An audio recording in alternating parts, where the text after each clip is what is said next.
నమస్తే welcome to big banner 20,000 అడుగుల ఎత్తులో -45 డిగ్రీల చలిలో శత్రు సైన్యంతో కాదు వాతావరణ పరిస్థితులతోనే కీలక పోరాటం మంచు కొండల్లో సైనిక స్థావరాలు అవసరమా సైనికుల జీవితాలతో చెలగాటం సమంజసమా సియాచిన్ వ్యూహాత్మక ప్రాధాన్యమా వృధా ప్రయాస సియాచిన్ వెనుకున్న అసలు నిజాలేంటి మంచు కొండల్లో మహా పోరాటం ఇవాల్టి బిగ్ బ్యానర్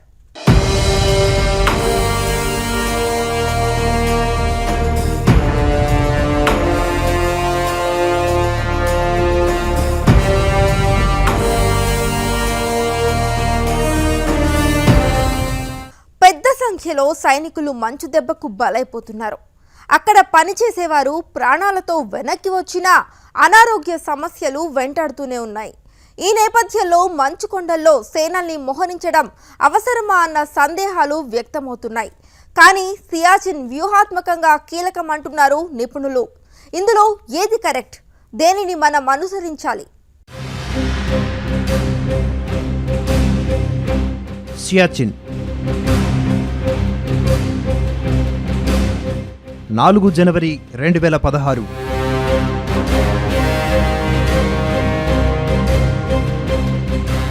నలుగురు భారతీయ సైనికులు మంచు తుఫాను దెబ్బకు బలైపోయారు.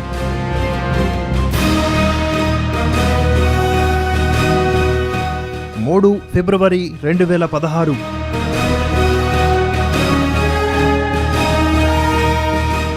మంచు కొండలు విరుచుకుపడ్డాయి. 10 మంది భారతీయ సైనికులు మంచు ముద్దల్లో కప్పడిపోయారు.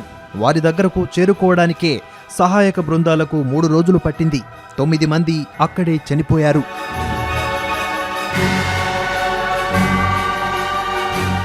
కొన ఊపిరితో ఉన్న లాన్స్ నాయక్ హనుమంతప్పను కాపాడుకునేందుకు ఆర్మీ తీవ్ర ప్రయత్నాలు చేసింది. కానీ లాభం లేకపోయింది.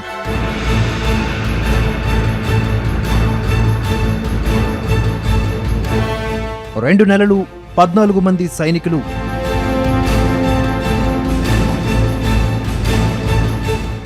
దేశ రక్షణ కోసం వీర సైనికులు అమరులవుతున్నారు. మంచు కొండల్లో నిస్సహాయంగా ప్రాణాలు వదులుతున్నారు. ఇక్కడ ప్రధాన పోరాటం శత్రు సైన్యంతో కాదు, ప్రకృతితోనే.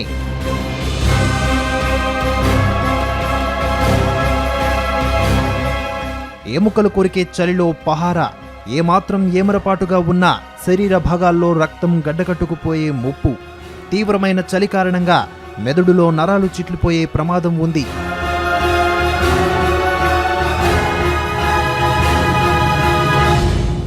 మంచు మీద పడ్డ కాంతి కళ్ళల్లో పడితే కంటి చూపు పోయే ప్రమాదం. నిత్యం అతి శీతల వాతావరణ పరిస్థితులతో జీవన పోరాటం చేయాల్సిందే.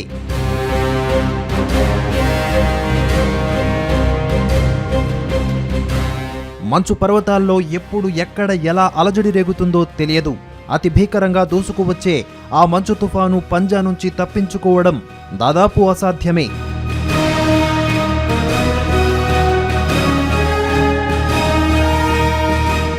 ఇంతటి భయానక వాతావరణ పరిస్థితుల్లో సైనిక స్థావరాలు ఏర్పాటు చేయడం అవసరమా అన్న సందేహం ఇప్పుడు అందరి మదిని తొలిచేస్తోంది.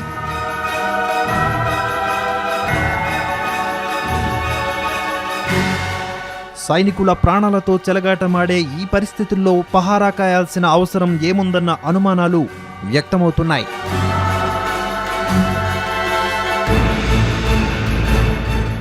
సైనికుల ప్రాణాల్ని పణంగా పెట్టి 100 కోట్ల రూపాయల ఖర్చుతో ఈ హిమశిఖరాలపై యుద్ధ వాతావరణాన్ని సృష్టించాల్సిన అవసరం ఏముందన్న ప్రశ్నలు తలెత్తుతున్నాయి.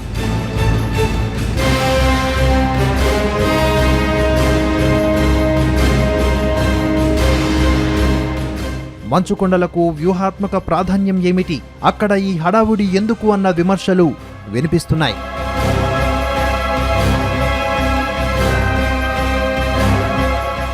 ఈ ప్రశ్నలకు నిపుణులు జవాబులు చెబుతున్నారు. సియాచిన్ నిజంగానే భారత్కి అత్యంత కీలకమంటున్నారు.